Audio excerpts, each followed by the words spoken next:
The story begins with a woman in her early 30s, living a quiet and predictable life in a small town. She had always dreamed of becoming a mother, but life had other plans. After years of struggling with infertility and a failed marriage, she had resigned herself to the idea that motherhood might never be in her future. She filled her days with work, volunteering at a local shelter, and spending time with her close-knit group of friends. But deep down, there was a void she couldn't ignore. One rainy evening, as she was driving home from work, she noticed something unusual on the side of the road. It was a baby carrier, partially hidden under a tree. At first, she thought it was abandoned luggage, but as she got closer, she heard a faint cry. Her heart raced as she pulled over and rushed to investigate. Inside the carrier was a tiny baby, wrapped in a thin blanket, shivering from the cold. The baby couldn't have been more than a few weeks old. Panicked, she looked around for any sign of the parents or a note, but there was nothing. The road was deserted, and the rain was coming down harder. She knew she couldn't leave the baby there, so she carefully picked up the carrier and brought it to her car. As she drove to the nearest police station, her mind was flooded with questions. Who would abandon a baby like this? Was the child in danger? What would happen next? At the police station, the officers were just as baffled as she was. They took the baby in for a medical checkup and began their investigation. She stayed at the station for hours, answering questions and providing any information she could. But as the night wore on, she couldn't shake the feeling that she was meant to find this baby. It was as if some invisible force had brought them together. The next day, she visited the hospital where the baby was being cared for. The nurses told her the child was healthy and would be placed in foster care until the authorities could locate the parents. As she held the baby in her arms, something inside her shifted. She felt a connection she couldn't explain, a sense of purpose she hadn't felt in years. Before she left, she made a decision that would change her life forever. She would apply to adopt the baby. The adoption process was long and complicated, but she was determined. She hired a lawyer, attended parenting classes, and prepared her home for a child. Her friends and family were supportive but cautious, warning her about the challenges of raising a child alone. Still, she couldn't ignore the pull she felt toward this baby. It was as if the universe had handed her a second chance, and she wasn't going to let it slip away. Months passed, and finally, the day came when she was granted temporary custody. She brought the baby home, filled with a mix of joy and anxiety. She spent every moment caring for the child, learning to be a mother, and building a bond that felt unbreakable. But as she settled into her new life, she couldn't shake the feeling that there was more to the story. Who were the baby's parents? Why had they abandoned their child? And what secrets were waiting to be uncovered? Little did she know, the answers to these questions would lead her down a path she never could have imagined, revealing a truth so shocking it would change everything she thought she knew about family, love, and the lengths people will go to protect their secrets. Life with the baby was everything she had dreamed of and more, but it was also exhausting.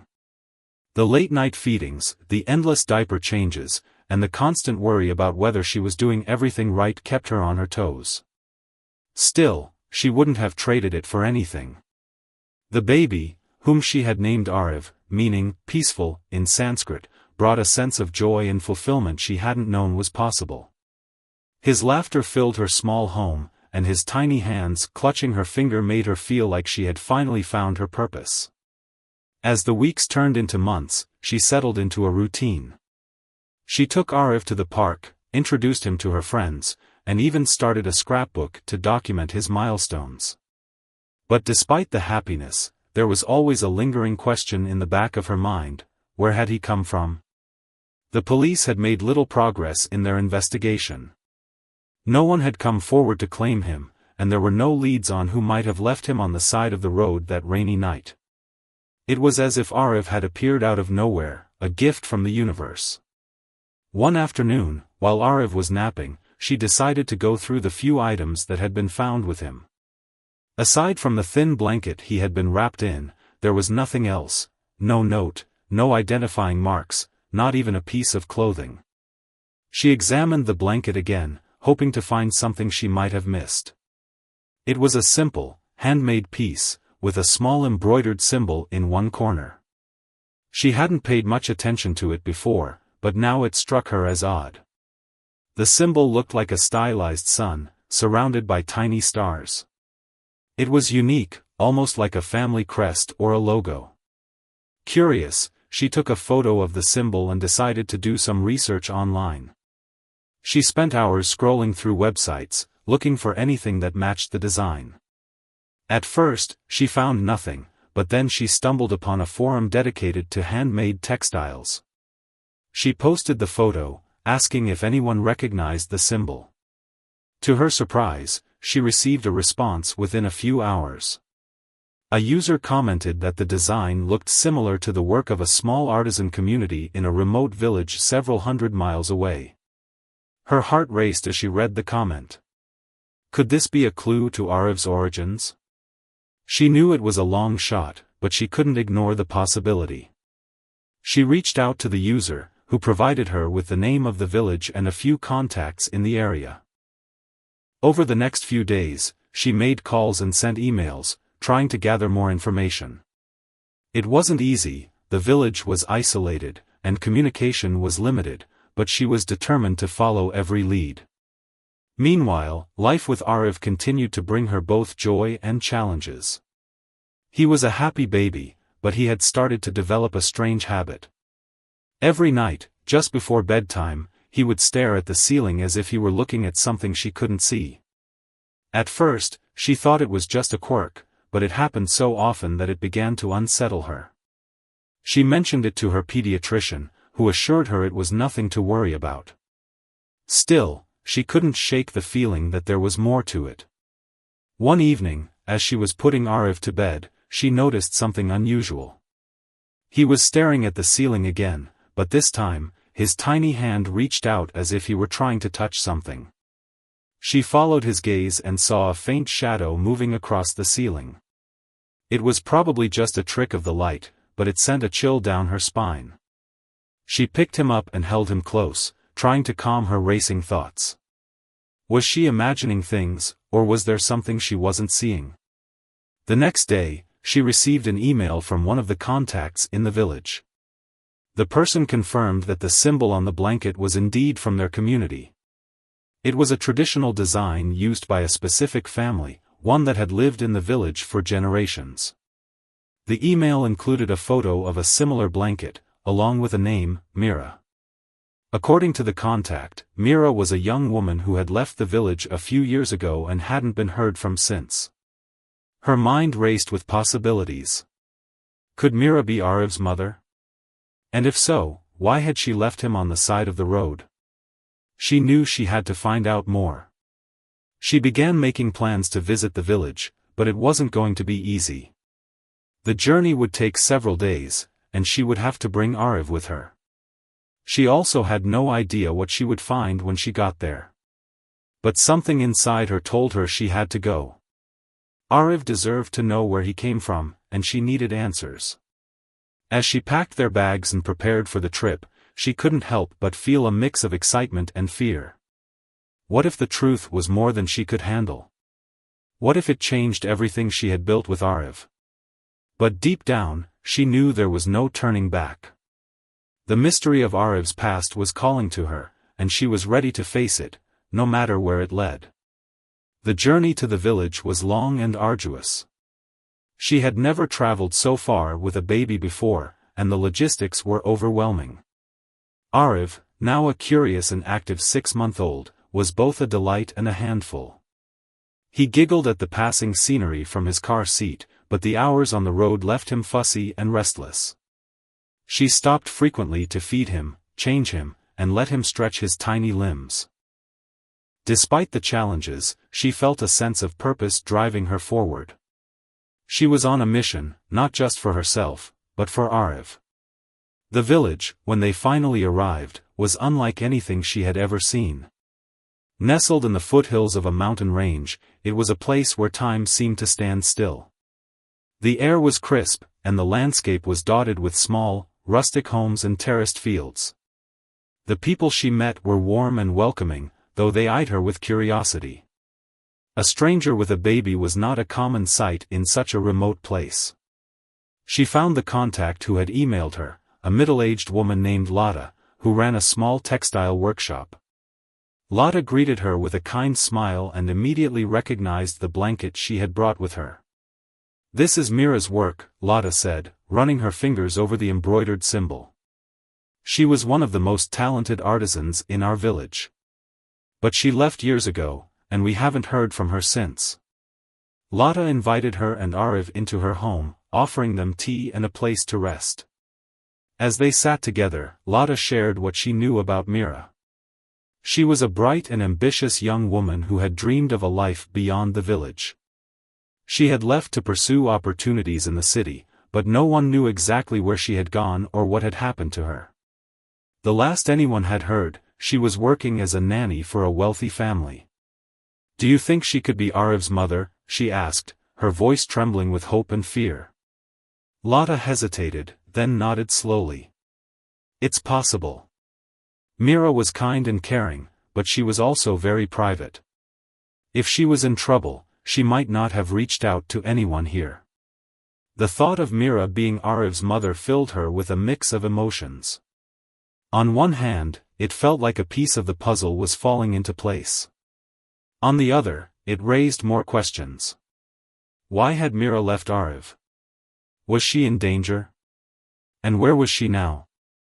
Lotta offered to take her to Mira's family home, which was still occupied by her elderly parents. The walk through the village was peaceful, with the sound of birds chirping and the scent of wildflowers in the air. But her heart was pounding as they approached the small, weathered house. What would she say to Mira's parents? How would they react to seeing Arif? Mira's mother, a frail woman with kind eyes, answered the door. When she saw Arif, her face softened, and she reached out to touch his cheek. "He looks just like her," she whispered, tears welling up in her eyes. She invited them inside, and they sat together in the modest living room, surrounded by photos of Mira as a child and young woman.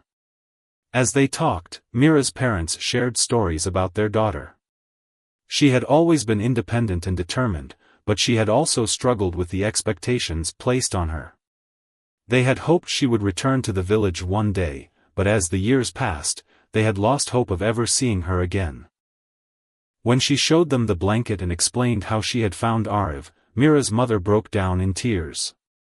"This is her work," she said, clutching the blanket to her chest. "She made this before she left. I never thought I'd see it again." The conversation was emotional and overwhelming. Mira's parents were overjoyed to meet Arif, but they were also heartbroken at the thought of what their daughter might have gone through. They agreed to help in any way they could, offering to reach out to relatives and friends who might have heard from Mira. As the day turned to evening, she and Arif stayed with Mira's family, sharing a simple meal and listening to more stories about Mira. It was clear that she had been a beloved member of the community, and her absence had left a void in many lives. Arif, oblivious to the weight of the situation, charmed everyone with his smiles and laughter. That night, as she lay in the small guest room, she couldn't sleep. Her mind was racing with thoughts of Mira and the life she might have led. She felt a deep connection to this woman she had never met, a bond forged through Arif. But she also felt a growing sense of unease. What if Mira was still out there, needing help? What if she had left Arif because she had no other choice? The next morning, Lotta came to see her with news. One of Mira's cousins, who lived in a nearby town, had heard from her a few months ago. She had been working as a nanny but had suddenly stopped contacting anyone. The cousin had an address, a small apartment in the city where Mira had last been seen. Her heart leapt at the news. This was the breakthrough she had been hoping for. She thanked Lotta and Mira's family, promising to keep them updated. As she packed up the car and prepared to leave the village, she felt a renewed sense of determination. She was closer than ever to finding the truth, but she also knew the journey was far from over. The road ahead was uncertain, but she was ready to face it. For Arif, for Mira, and for herself, she would keep going, no matter where the path led. The drive to the city was a stark contrast to the peaceful village. The roads were crowded, the air was thick with smog, and the noise was overwhelming. Arif, who had been calm during the rural journey, grew fussy in the chaotic environment. She tried to soothe him, but her own nerves were frayed. The address Lotta had given her was in a bustling neighborhood, and finding parking was a nightmare. By the time she finally pulled into a spot, she was exhausted. The apartment building was old and worn, with peeling paint and a flickering neon sign. She hesitated at the entrance, clutching Arif tightly. What if Mira wasn't here? What if this was another dead end? But she had come too far to turn back now. Taking a deep breath, she stepped inside. The building's caretaker, an elderly man with a kind face, directed her to Mira's apartment on the 3rd floor. The elevator was out of order, so she climbed the stairs, her heart pounding with each step. When she reached the door, she paused, listening for any sounds from inside. There was nothing but silence. She knocked gently, then louder when there was no response. Just as she was about to give up, the door creaked open a crack. A young woman peered out, her eyes wide with fear. She looked thin and tired, her hair disheveled and her clothes hanging loosely on her frame. But there was no mistaking the resemblance to Arif. This had to be Mira. "Mira?" she asked softly, her voice trembling. "My name is. I found your baby. Arif." Mira's eyes filled with tears as she looked at Arif, who was staring at her with his usual curiosity. For a moment, no one spoke. Then Mira stepped back, opening the door wider. "Please, come in," she whispered. The apartment was small and sparsely furnished, with a single bed, a table, and a few personal items scattered around. Mira gestured for her to sit, then sank onto the edge of the bed, her hands shaking. Arif, sensing the tension, began to fuss, and she rocked him gently, trying to calm him down. "I didn't want to leave him," Mira said suddenly, her voice breaking. "But I had no choice. I was scared, for him and for myself." She listened as Mira poured out her story. After leaving the village, Mira had found work as a nanny for a wealthy family. At first, everything was fine, but over time, the family became controlling and abusive. When she became pregnant, they fired her and threatened to ruin her life if she ever spoke out. Alone and desperate, she had given birth in secret and tried to care for Arif on her own. But when she realized she couldn't provide for him, she made the agonizing decision to leave him where someone kind would find him. "I thought about him every day," Mira said, tears streaming down her face. "I wanted to come back for him, but I was too ashamed. I didn't think I deserved to be his mother." Her heart ached for Mira. She couldn't imagine the pain and fear she must have endured. But she also felt a surge of anger at the people who had driven her to such desperation. "You're not alone anymore," she said firmly. "We'll figure this out together." Over the next few hours, they talked more, sharing their stories and their hopes for Arif. Mira was hesitant at first, unsure if she could trust this stranger who had stepped into her life. But as they bonded over their love for the baby, the walls between them began to crumble. Arif, sensing the shift, cooed and smiled, as if he knew he was the bridge that had brought them together. By the end of the day, they had made a plan. Mira would come back with them, at least temporarily, to figure out the next steps. She needed medical care and support, and Arif deserved to know his mother. It wasn't going to be easy, there were legal and emotional hurdles to overcome, but they were determined to make it work. As they packed up Mira's few belongings, she couldn't help but feel a sense of hope. This wasn't the ending she had imagined, but it was a new beginning. Arif would grow up knowing both of the women who loved him, and Mira would have a chance to heal and rebuild her life. The drive back was quieter, with Arif sleeping peacefully in his car seat and Mira staring out the window, lost in thought. She glanced at Mira, wondering what the future held for all of them.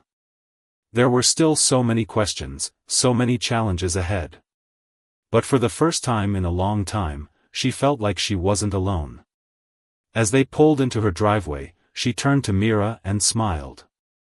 "Welcome home," she said softly. Mira looked at her, then at Arif, and nodded. "Thank you," she whispered. "For everything." The first few days were a whirlwind of emotions. Mira was quiet and reserved, still processing everything that had happened. She stayed close to Arif, as if afraid he might disappear if she let him out of her sight. The protagonist gave her space, understanding that Mira needed time to adjust. But she also made sure to include her in daily routines, from feeding Arif to taking him for walks in the park. Slowly, Mira began to open up. One evening, as they sat together on the couch after putting Arif to bed, Mira broke the silence. "I don't know how to thank you," she said, her voice barely above a whisper. "You've done so much for him, for me. I don't deserve it." "You don't have to thank me," she replied gently. "Arif is a gift. And so are you. We're in this together now." Mira looked at her, tears glistening in her eyes. "But what happens next?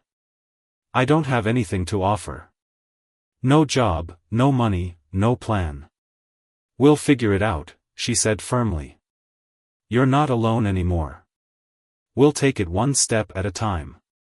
Over the next few weeks, they settled into a rhythm.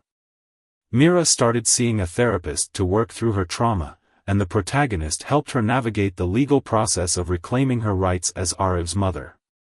It wasn't easy, there were forms to fill out, court dates to attend, and social workers to meet, but they tackled it together. Arif, blissfully unaware of the complexities, thrived under the care of both women. His laughter filled the house, a constant reminder of why they were fighting so hard. One afternoon, while Arif was napping, Mira brought up the topic of the future.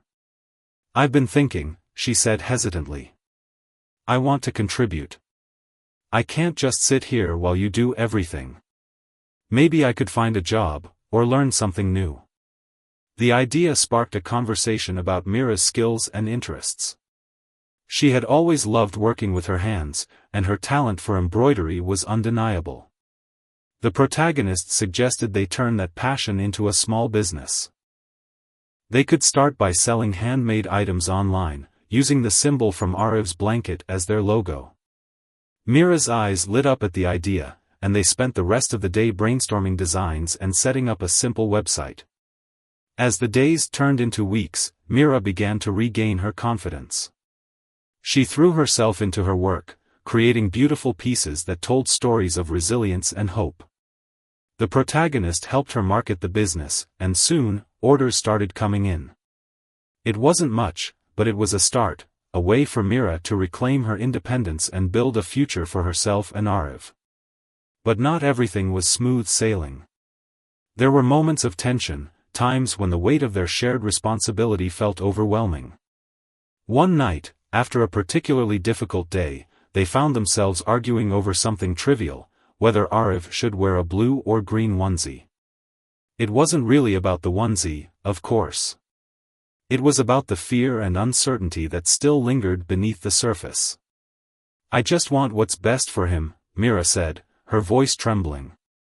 "But sometimes I feel like I don't know what that is anymore." "I know," she replied, her own voice softening. "I feel the same way. But we're doing the best we can. And that's enough." The argument ended in tears and a hug, reminder that they were both human, both flawed, and both doing their best. Arif, oblivious to the drama, slept peacefully in his crib, his tiny chest rising and falling with each breath. As the months passed, their bond grew stronger.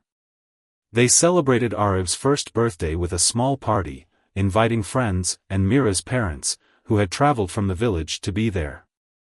It was a joyful occasion, filled with laughter and love. But it was also bittersweet, a reminder of how far they had come and how much they had lost along the way. That night, after everyone had left, they sat together in the quiet living room, Arav asleep in Mira's arms.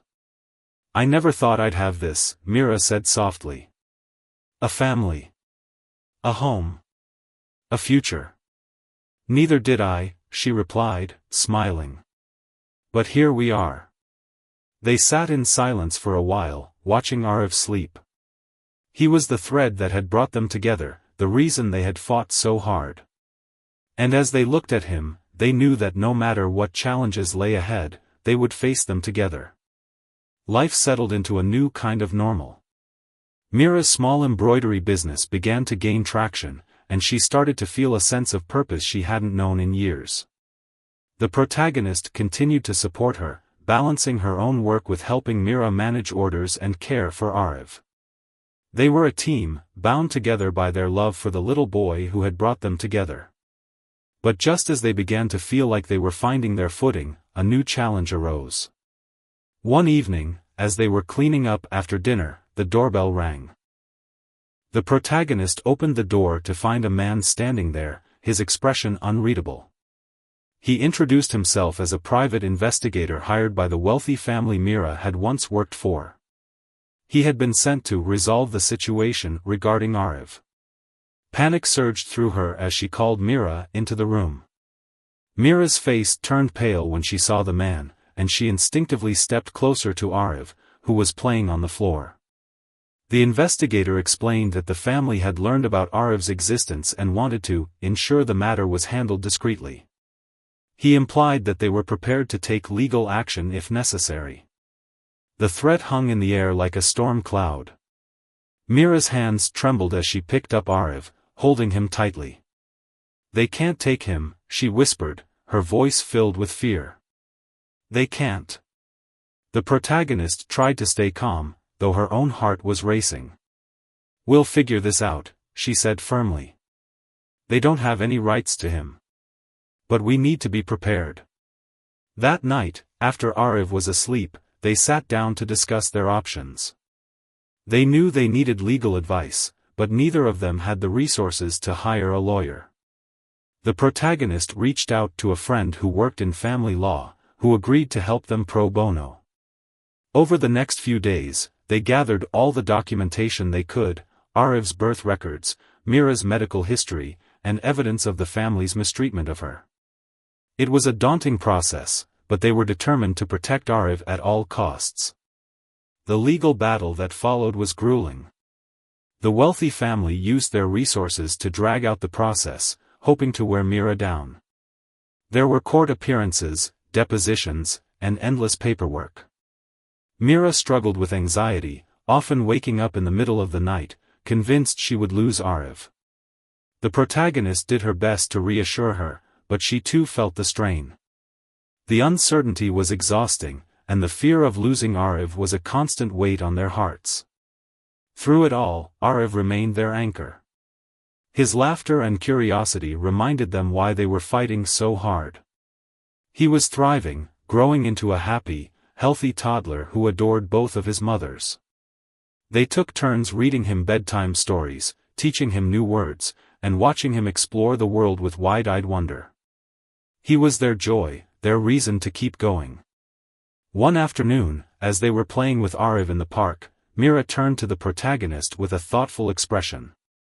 "Do you ever think about what this is like for him?" she asked. "Having two mothers? I mean, it's not exactly traditional."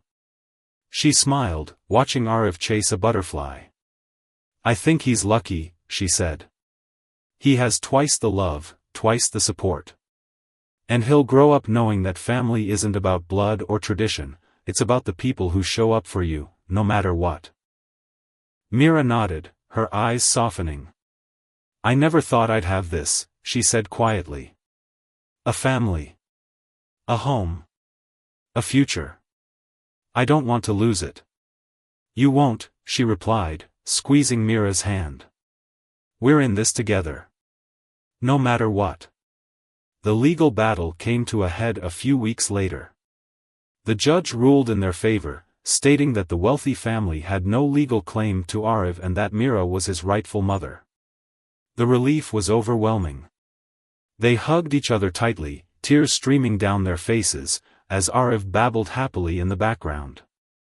It felt like a victory not just for them, but for every parent who had ever fought for their child. But the victory came with its own challenges.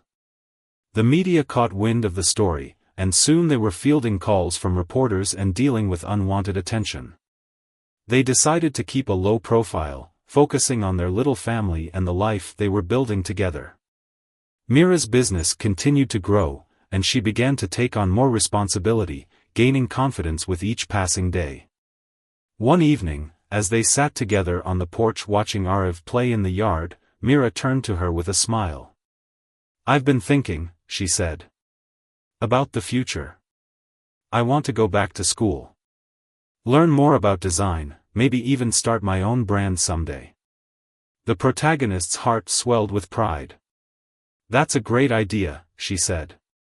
"You're so talented, Mira. You deserve to chase your dreams." Mira nodded, her eyes shining with determination.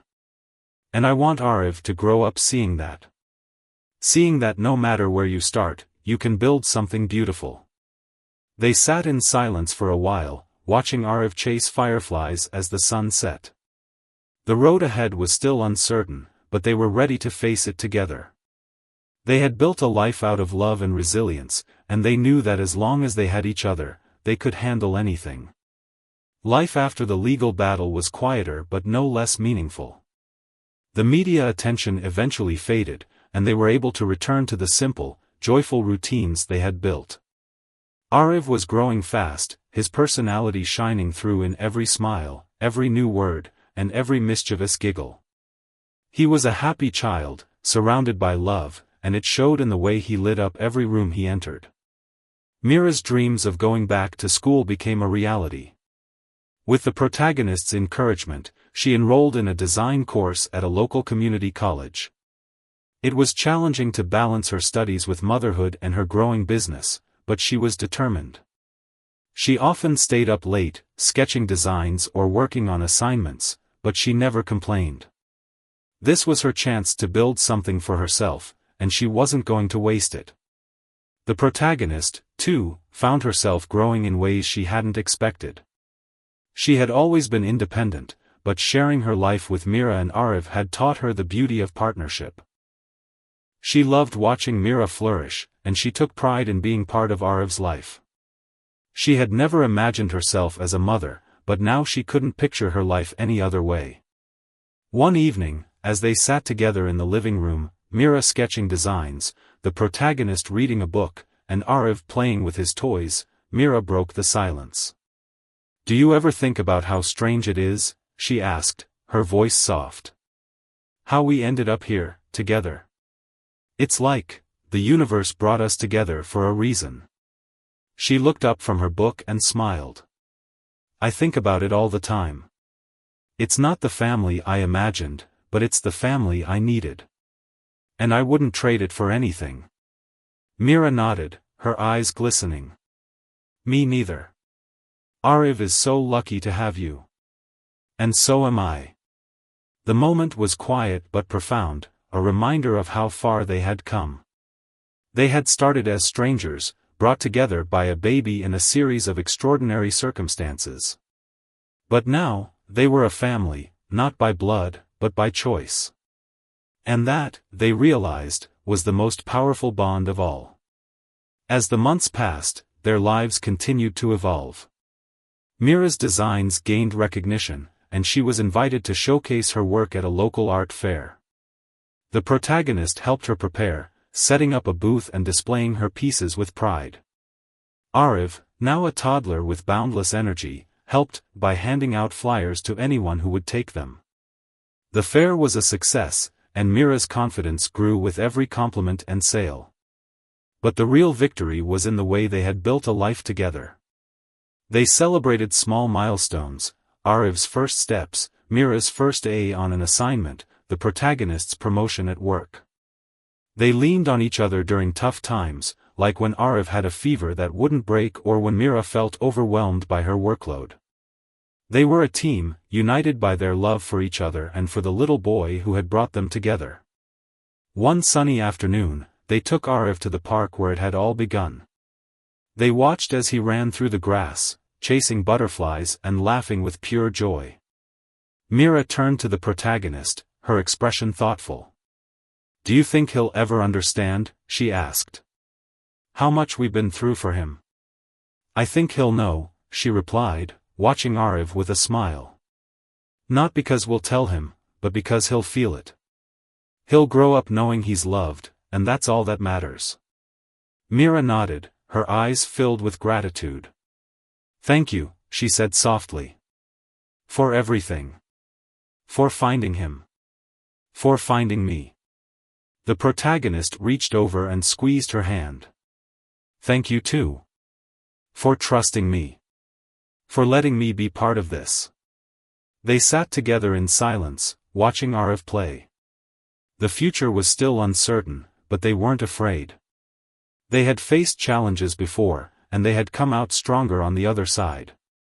Whatever lay ahead, they would face it together. As the sun began to set, they packed up their things and headed home. Arif, tired from his adventures, fell asleep in the car, his tiny hand clutching a flower he had picked. Mira and the protagonist exchanged a smile, their hearts full. They had started as strangers, brought together by a baby and a twist of fate. But now, they were a family built on love, resilience, and the belief that no matter where you start, you can build something beautiful. And as they drove home, the future stretching out before them like an open road, they knew that their story was just beginning.